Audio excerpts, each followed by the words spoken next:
What is up, guys? Welcome back to another video and welcome to part number 2 of our arm balances series. If you missed part number 1, where I cover crow and crane pose as well as the fundamentals of arm balances and all about what this series is all about, you can click up right here and go watch that video before you come into this one, where I'll be covering another 2 great inversions, which are going to be the headstand and the forearm stand.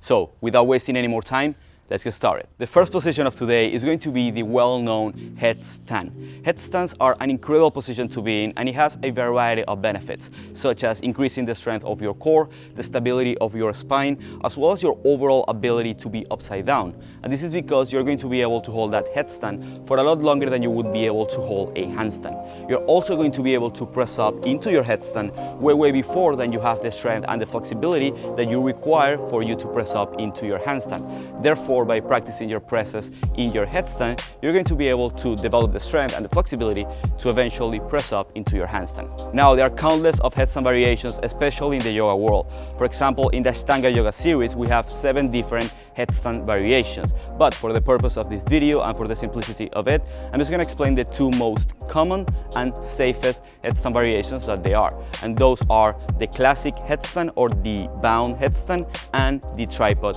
headstand. So let's begin with the first one. For the classic headstand, you're going to start by placing your elbows a forearm distance apart. You're going to interlace your fingers with your thumbs facing up and place your head in the ground.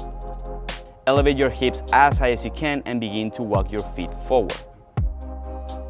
You're going to hug one knee into your chest, hold for a couple seconds, and only if you feel stable and comfortable in the position, you're going to shift your weight forward and tuck the other knee into your chest.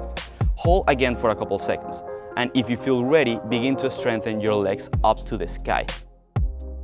Keep pressing strongly through the shoulders and do not let all the weight be in your head.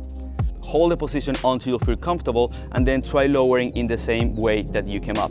That is basically it. Guys, please take it slow. Headstands are amazing, but it can also be very dangerous if done wrong. Move one step at a time and only move from one step to the other if you feel like your body is ready to do so. Also, getting out of your headstand can be very tricky and also dangerous. So if you don't feel ready to be in the middle of the room, please use a wall for support. Not to actually hold the headstand for time, but just to have it in case that you go over, you have that wall for safety and you can come down in a safe way. With that being said, let's move on to the second headstand variation, which is going to be the tripod headstand. For this one, you're going to start by placing your hands first at about a shoulder width apart. Then you're going to place your head in front of your hands so your hands and your head make a perfect triangle. In order to assure this, just make sure that your arms are at a perfect 90-degree angle. Then elevate your hips as high as you can and begin walking your feet towards your hands. Hug one knee into your chest the same way you did with the classic headstand and hold for a couple seconds. Then again, only if you feel ready, shift the weight forward and tuck the other knee into your chest. Hold again for a few seconds, and when you feel ready, with control, begin to strengthen your legs up to the sky. Remember to keep pressing strongly through the shoulders and your hands so all the weight is not on your head. Also, drive your elbows slightly in the entire time. Hold the position until you feel comfortable and begin lowering in the same way that you came up. Same applies to this headstand variation. Please take it slow, taking one step at a time. Safety is #1 priority. Also, use a wall if you don't feel ready to do that headstand in the middle of the room. With that being said, let's take a look at the most common mistakes that we face when doing headstands. The first mistake is going to be placing your forehead instead of your head.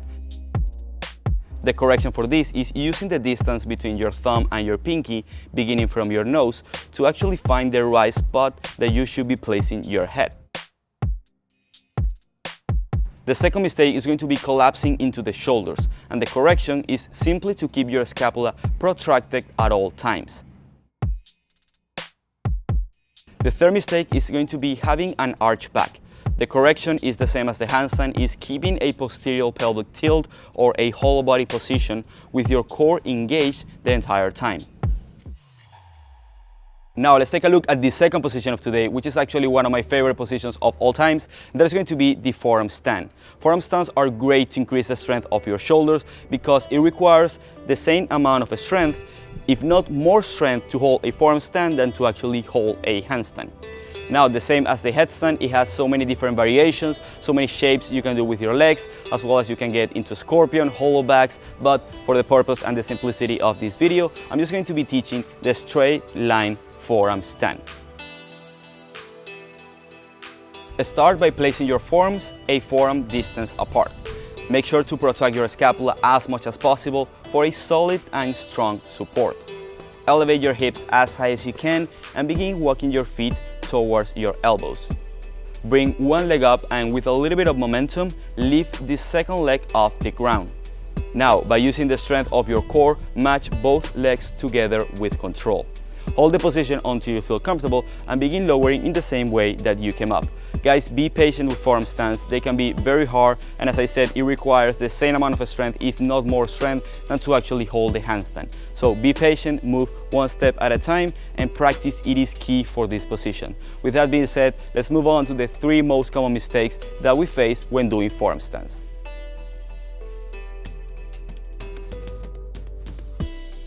The first mistake is going to be your shoulders collapsing down, and the correction is going to be, again, keeping a protracted scapula position the entire time.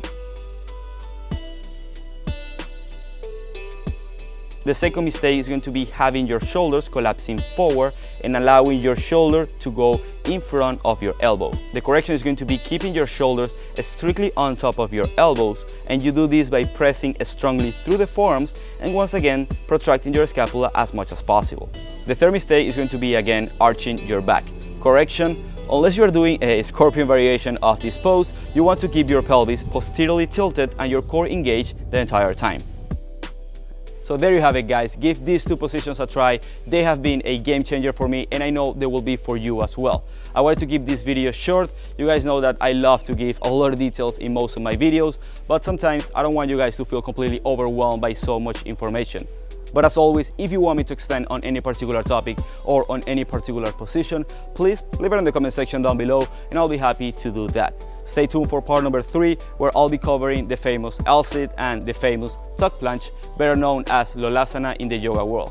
With that being said, if you enjoyed this video, give it a big thumbs up to support the channel, and if you happen to be new to the channel, subscribe for more content like this. And as always, I will see you guys all next week. Peace.